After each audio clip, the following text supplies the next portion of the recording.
Before I begin this lecture, I would like to take this opportunity to thank the Friends of the Germanic Studies for their financial support throughout my PhD, without which this talk today would not have been possible. During the past year and a half of confinement at home and worries about coronavirus, sales of mattresses rocketed by 60%. Many people suffered from sleep disturbance caused by anxiety, too much screen time, lack of exercise, and a lack of daily contact with other people. After a hospital admission, an anaesthetic, and strict isolation confined to the spare bedroom, my sleep pattern was completely destroyed, so this princess decided that the old mattress had to go. Our visit to John Lewis's mattress department did not result in the sort of bed illustrated here, dated 1600 and made in Nuremberg. By the 16th century, elaborate beds, comfortable mattresses, and sumptuous bedding were becoming a symbol of wealth in Germany.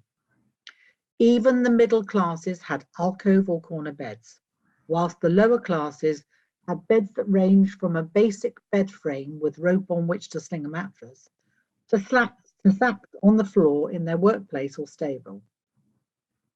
Beds tended to be short, not because the population was dominated by vertically challenged people, but because most sleepers adopted a seating position, since it was thought to be dangerous to your health to sleep flat, as traditionally it was feared that death took you in the night. Furthermore, patterns of sleep were different.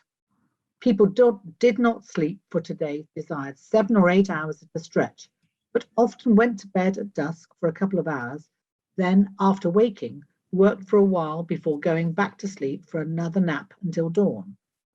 This also meant that some people worked and slept in the same room.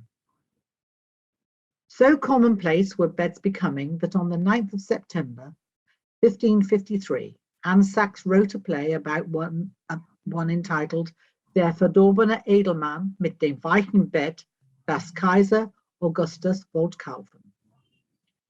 He used the bed in this play for 3 main purposes. First, to satirize a documented event in Nuremberg. Second, as an emblem for the burden of rule. And third, to explore the political purpose of gifts. The bed featured in this play belongs to the protagonist Superbus, a vain, dissolute nobleman who deceives his acquaintances about the true state of his finances, and whose behaviour is used by Sachs to discuss the tenets of the Lutheran faith, whilst at the same time satirizing the behaviour of the upper classes in Nuremberg. Attention will be drawn to the topical references in the play, to Sachs' uses of dramatis personae as ciphers for real people, and to his criticism of their behaviour, features which serve to anchor this play firmly in the heart of Nuremberg society. As this talk is based on the second half of the play, I will give a short review of the pertinent history and a brief recap of the first half of the play discussed previously in the Friends newsletter 2020. This Fastnachtsspiel was written after a very turbulent period for Nuremberg, namely the Zweite Markgrafenkrieg, which comprised 2 sieges of the city and its territorial lands in March to June 1552 and April to June 1553. The catalyst for this action was the defeat by Emperor Charles V of the League of Protestant States in the War of Schmalkalden from 1546 to 1547. This victory allowed the emperor to force Catholic religious practices onto Protestants throughout Germany. The changes were encapsulated in the Augsburger Interim of 1548, which reimposed the Latin Mass, along with the elevation of the host during Mass and the reintroduction of saints' days, amongst other things. Henceforth, all Protestant states, including Nuremberg, where Lutheranism had been adopted in 1525, were forced to comply with the religious practices of the Catholic Church. Encouraged by his success, Charles V decided to create a standing army and proposed to allow his son, Spanish-speaking Philip to inherit the German part of the Holy Roman Empire. This caused the Catholic and Protestant territories to unite and agree to confront Charles V in the skirmish known as the Fürsten Aufstand of 1552. The mainly Protestant forces, led by Moritz von Sachsen, chased the emperor over the Alps into Villach in Austria in 1552, leaving the emperor's brother Ferdinand to come to a settlement with the Union of German Territories. The Treaty of Passau then became the basis for the religious peace of Augsburg in 1555. Whilst all attention was focused on these talks, the Hohenzollern Margrave Albrecht Alcibiades of Brandenburg-Kulmbach gathered his mercenary forces and attacked Würzburg, Bamberg, and Nuremberg. His official reason for doing so was that these cities had not kept to their agreement to be neutral in times of war. In the case of Nuremberg, Alcibiades' actions were born out of his jealousy of the city's wealth and his desire to recover previously held family territory surrounding Nuremberg and now owned by the city. The Brandenburg-Kulmbachs were the poorer branch of this Hohenzollern family. Alcibiades' grandfather Friedrich had left the dynasty in debt due to extravagance, failed investments, and over-generous support of the military actions of Maximilian I. To fund his lifestyle, Alcibiades pursued every chance to engage his mercenary army, which he had inherited from his father Casimir, who had died in 1527. Sadly, neither Casimir nor Alcibiades were adept at exacting payment for their services, and in order to fund his campaign against the three cities, Alcibiades had mortgaged many of his positions and lands to some of Nuremberg's greediest businessmen, one of whom, Bonaventure Furtenbach, will make an important appearance later in this lecture.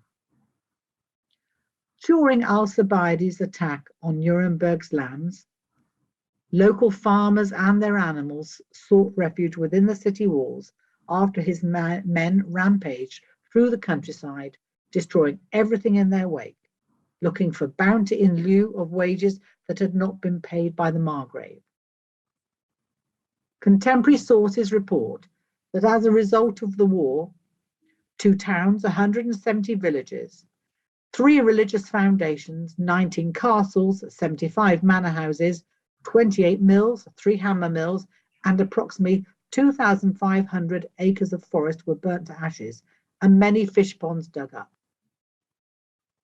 The city became overcrowded with refugees from the countryside and their livestock, some 3,000 cattle, which caused the authorities to struggle to provide food.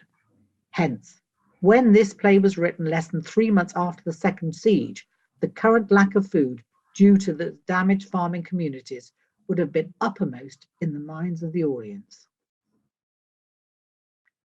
In the first part of the play, Sachs portrays the dissolute life of a young nobleman Superbus, who is in debt to the fishmonger, 2 tailors, a moneylender, his servants, and an armourer. Armour made in Nuremberg was exquisite and sought after, as this example in the collection at the Fitzwilliam Museum, Cambridge, shows. To fund his extravagant lifestyle, Superbus has borrowed money from many sources, including moneylenders, borrowing from one to pay another, living in a spiral of debt. At the end of the first half of the play, Superbus suddenly dies, leaving his creditors and his household out of pocket. The action of the second half of the play moves to the imperial court, where no one from the first part of the Fastnachtsspiel appears. The first half of the play focuses on how the debts caused by Superbus's desire to appear wealthy affect his supplier and servants, whilst the second half informs the audience how Superbus used lavish entertainment to fool the other courtiers about his wealth. Thus, the 2 halves of this play are interdependent, allowing Sachs to use Superbus's folly as a foil for Augustus and enabling Sax's criticism of squandering and the attitudes to it by different levels of society. Sachs' selection of Augustus as his emperor indicates his humanist education and an apt choice, as Augustus was the first Roman emperor. This reflects the contemporary political discussions in which King Ferdinand I was negotiating to become the first dynastic emperor of all the German lands instead of his nephew Philip II of Spain, Ferdinand being more acceptable to the German principalities and territories. Incidentally, Augustus, or Octavian as he is sometimes called, was well known for sleeping on a low stone plinth, so no comfortable John Lewis mattress for him. On hearing that Superbus's creditors were to sell his goods and chattels to settle his debts, Augustus surprises his court by deciding to buy Superbus's bed. His own bed, described by one of his courtiers in an effort to dissuade Augustus from the purchase, is not stony but luxurious. It was made from velvet, silks everywhere, on golden columns made from maple, the covers gleaming from sable and pine marten, muskins and exquisite furs. Augustus's head obviously lies as uneasily as Shakespeare's Henry IV, for sumptuous beddings don't soothe him into sleep, as you can see. Hence, Augustus ostensibly wants the nobleman's bed because it was so comfortable that Superbus was able to slumber despite his debts and creditors. Here, the bed becomes a symbol for lack of conscience or sloth. Or is there an alternative meaning? Sachs chose to mirror King Ferdinand in Emperor Augustus as the leader of a first inherited dynasty, though he may be suggesting that Ferdinand similarly seeks refuge from the affairs of state, which he finds a heavy burden. His worry may arise from his negotiations to secure the Habsburg inheritance, when he was obliged to find a religious settlement acceptable to the Protestants, perhaps uncomfortable bedfellows. Furthermore, debt may have also been on his conscience, as he had borrowed the sum of 60,000 florins from two Nuremberg patricians, Bonaventure Fürtenbach and Hans Ebner, to help fund his military campaigns, and he was contracted to repay it within a specified time limit and with silver from the Kuttenberg Mountains in Bohemia. Sachs' Fastnachtspiele have many layers of meaning, and in this case, the making of one particularly luxurious bed could uncover the meaning of this play. Royal beds manufactured in Nuremberg would have been similar to Augustus's bed, and probably designed by one of Nuremberg's great designers, such as Peter Flötner, artist, designer, and sculptor. He designed the Hirschvogelsaal and worked on the Tücherschloss in Nuremberg. But he is also known as a designer of furniture, including beds. These may have been carved from exotic woods, decorated in gold leaf, hung with curtains made from expensive materials, and made up with bedding of the best quality. Recent research on castle inventories from the late 15th and 16th century in Franconia provides us with details of beds found in the Brandenburg-Kulmbach and Brandenburg-Ansbach properties as shown here. Why would Sachs be interested in a luxury bed? We know that he had written satirically about the effects of the Augsburg interim in another work, Das Interim, dated the 21st of August, 1548, which covers the repercussions for Nuremberg of its imposition.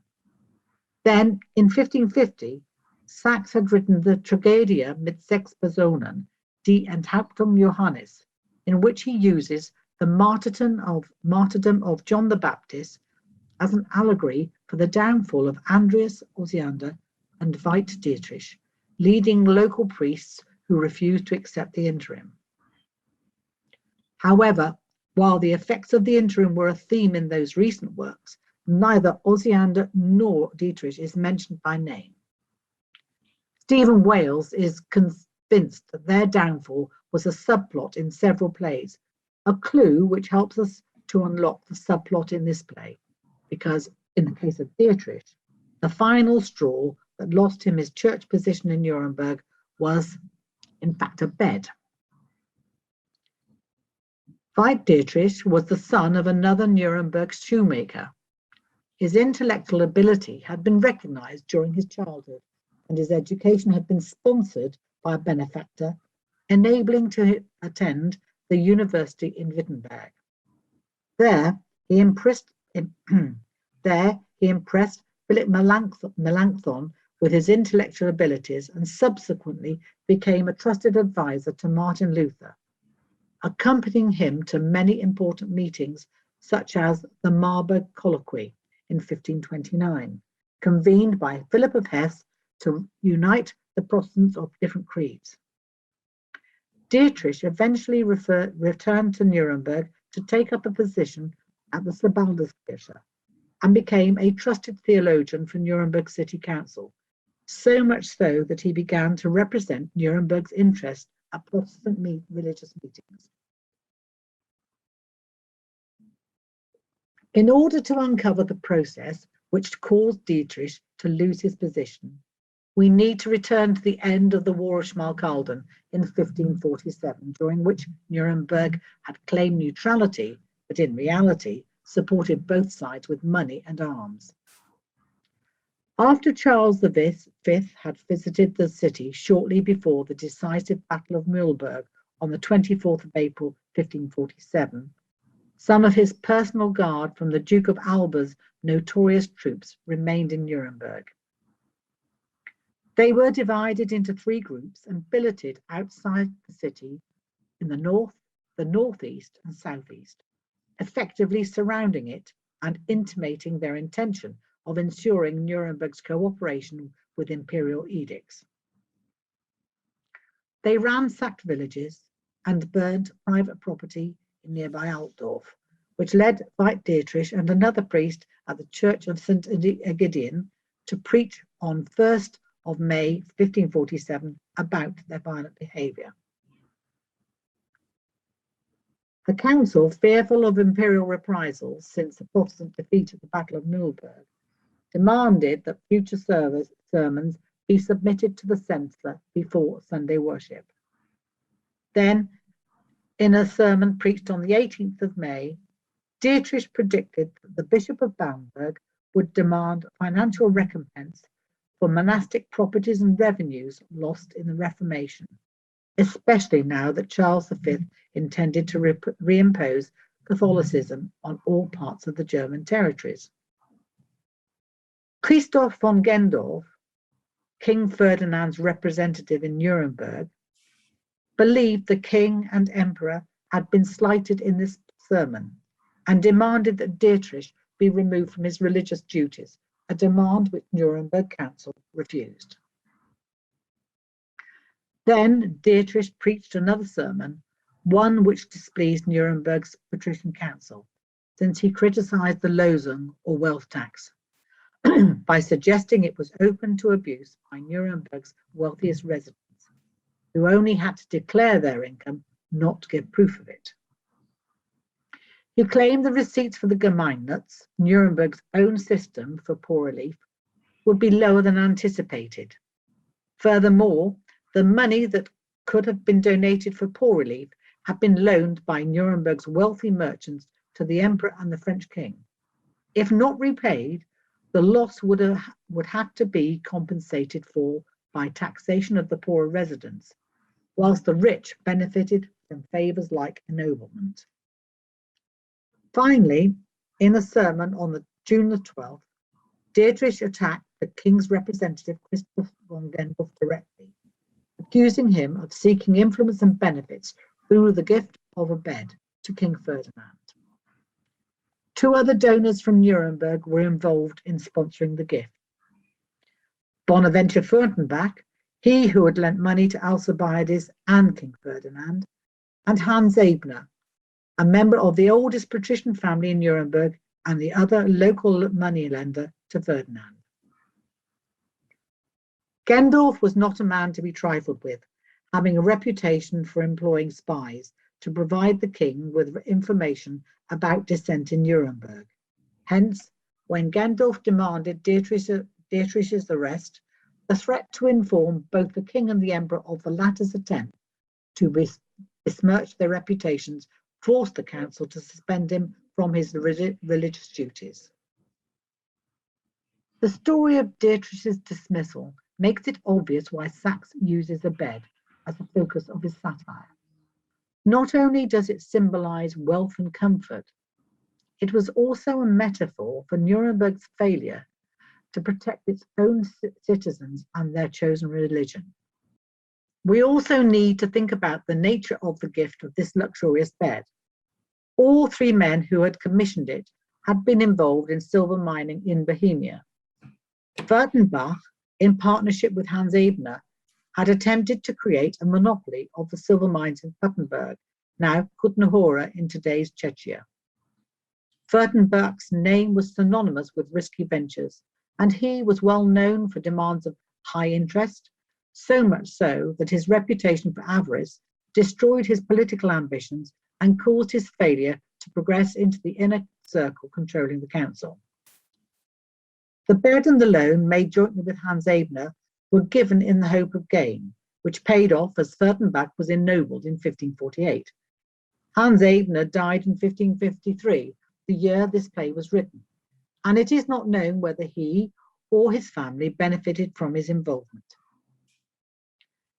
Gendorf's meteoric and well-documented expansion in silver mining may have benefited from his work as spy master, but he also gained from the gift of this bed as King Ferdinand allowed him to retain his disputed residency of a Bohemian castle, Schloss Baudenau, and permitted his family to live there for a further 6 years after his death.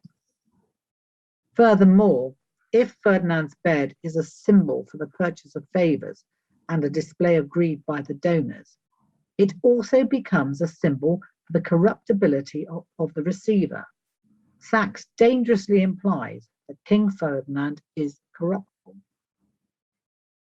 In the first half of the play, we learn that Superbus's profligate lifestyle ended in a spiral of debt and his creditors out of pocket. In this half, the court realizes that they have been deceived about his wealth and character. Sachs builds on this with further clues. His protagonist and full name, we learn from a courtier, is Superbus Lotus. As in other plays, Sachs uses the name to symbolize character. In the Middle Ages, the lotus flower signified pride or perfection, reflecting the outward impression which Superbus, Latin for proud, wanted to give. However, a negative interpretation derives from Homer's Odyssey, which Sachs would have known from his Lateinschule education. Odysseus's ship is blown onto islands where the natives eat lotus flowers for their narcotic effect. Observing this effect on his crew, Odysseus forces them back to their boat and to leave the island. There are two interpretations. The lotus as, first, a metaphor for getting or being unmindful. Second, as a metaphor for the struggle to overcome temptation or meaningless pleasures. Both interpretations can be applied to Superbus, who displays a lack of conscience about the debts incurred in funding his dissolute lifestyle. The purpose of Sachs' Fasnachtspiele was not only to entertain, but also to educate his audience in a memorable fashion on the moral duty expected by Lutheranism. Sachs did this in several ways. First, by presenting the audience with a moral dilemma, often based on one of the 7 deadly sins, here, sloth, pride, and vanity. Second, by including references to biblical stories or homilies, and third, by pronouncing the Christian moral at the end of the play. The squandering habits of Superbus allow Sachs to illustrate the detrimental effects of profligacy on other people, Sachs based this message on Luther's 95 Theses, in which Luther said that purchasing indulgences was tantamount to squandering money and not, as taught by the Catholic Church, saving one's soul from purgatory. Then, Christ's commandment to love your neighbour as yourself from Matthew chapter 22, verse 39, formed the basis for Luther's idea of the Gemeinnütz. Merchant support of the poor was already obligatory in Nuremberg through the tax system, and wealthy patricians had also founded hospices and almshouses. However, Luther taught that relief of the poor should be funded by every citizen. Moreover, citing John the Baptist, he admonished his followers to live modestly so that excess wealth could be donated to the common good. Sachs then uses Superbus's extravagance and his impoverishment of his servants and the local tradesmen to illustrate the effects of debt described in Luther's sermon Von Bücher und Kaufhandlung, dated 1524.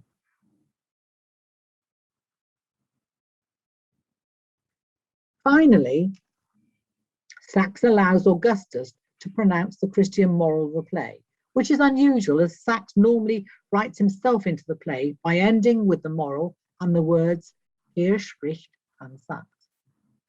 However, after his death, the real Emperor Augustus was declared to be a god by the Senate for the 40 years of relative peace and prosperity, which may have influenced Sachs's choice. First, Augustus delivers the line from Proverbs chapter 16, verse 18. Pride becomes before a fall.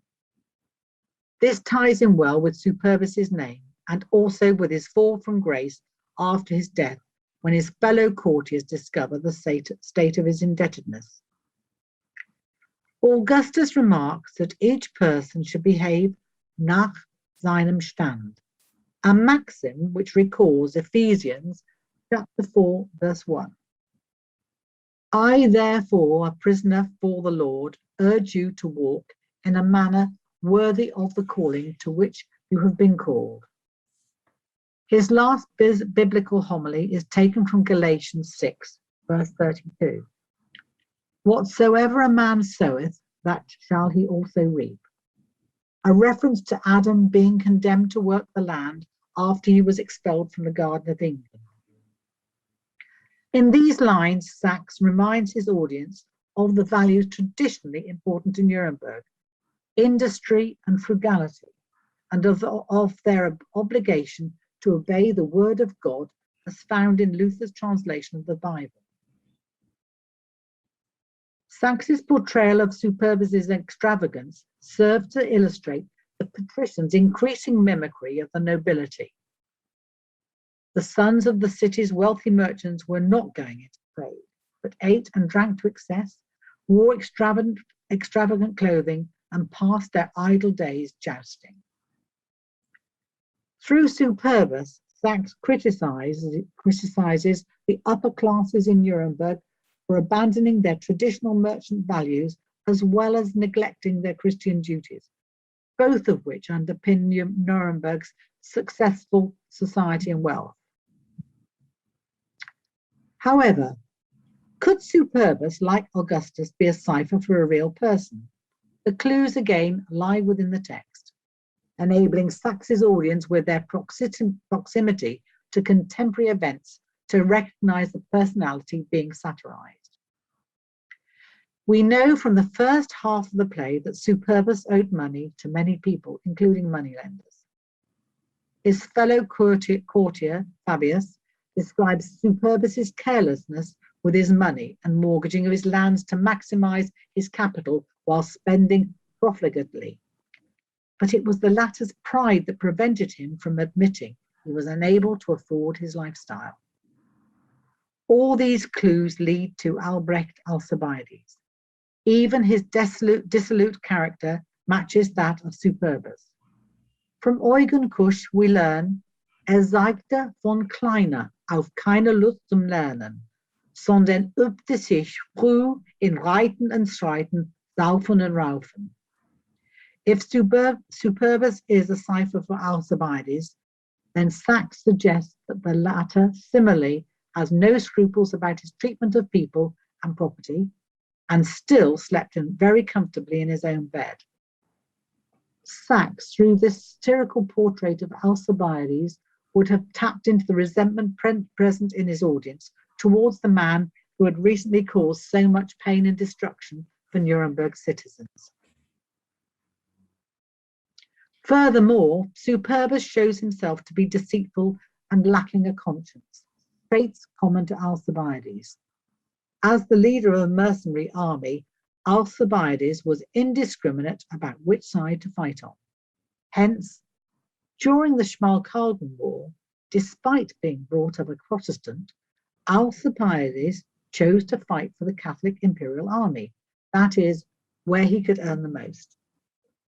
Then he joined the First Aufstand against the Catholic Emperor in order to advance his own plans. He was not only without scruples, but cleverly manipulative of people who might help him feather his own nest. When, in August 1552, after his first attack on Nuremberg, the emperor ordered that Alcibiades should compensate Nuremberg for the damage inflicted on the city, which at that time was assessed at 2 million gulden. Alcibiades persuaded for King Ferdinand of his contrition, and the latter mandated that Alcibiades only need pay 100,000 florin.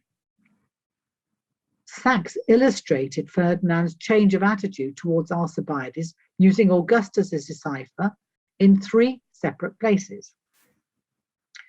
First, Augustus criticizes Superbus's wasteful expenditure at a time when the poor are starving. Then, second, he moderates his view as he explains Superbus's excess debt as poor money management.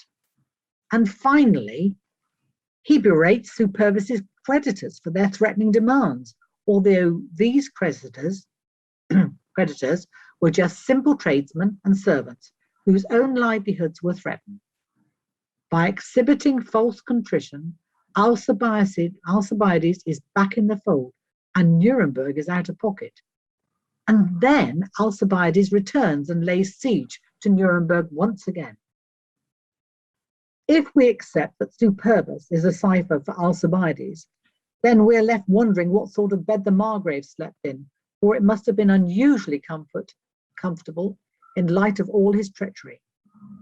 An inventory dated 1532 from the Plassenberg illustrates the number of luxurious beds and bedding present during Alcibiades' childhood. Hence, we can conclude that Alcibiades, like Superbus, slept like a baby. This bed is to be found at the Plassenberg in Kulmbach even today. It was made in 1604 for Alcibiades' descendant Christian von Brandenburg-Bayreuth and his wife Maria. The inventory details its luxuriousness. It has an octagonal base with 8 columns made of oak, painted in gold, brown and green. The canopy has a glass ceiling, and the original curtains were decorated with pearls. The 2 sculptures are Caritas and Pietas, carved in lime wood, perfect as a gift for a modest bride. The other bed belonged to the Brandenburg-Ansbach family and was made for Georg Friedrich, who died in 1603. It is crafted out of ebony, ivory, fruitwood, and tropical woods, despite being a glorified camp bed. It is made in the style of Peter Flutner and is very similar to the Paulus Schurl bed shown at the beginning of this lecture. Hence, we can conclude that the Brandenburg dynasties slept in great comfort despite their troubled consciences. Now that we have thrown back the covers on Sachs's Fastnachtsspiel, the play that seemed odd, if not trivial, takes on a deeper meaning. All the luxury materials in the world cannot hide the pea underneath all the mattresses, namely a sharp criticism of events happening in the city. condemnation of the merchant classes and their withdrawal from prudent governance, the lack of adherence to Luther's words, the failure to support Protestantism both nationally and locally, and the lessening of the initial fervour for Protestantism displayed by Nuremberg citizens in 1525. After all, this religion had defined Hans Sachs's works for the previous 30 years. But the Fastnachtspiele, written during the 1550s, have layers just like bedspreads, which, when stripped back, uncover a complex foundation of critical disappointment. Life had not been a bed of roses for the ordinary citizens of Nuremberg, either during the sieges or since, as the city strove to recover. By using Superbus as a cipher for Alcibiades, Sachs was able to portray the effects of extravagance while simultaneously blaming, without naming, the source of Nuremberg's misery. Thank you.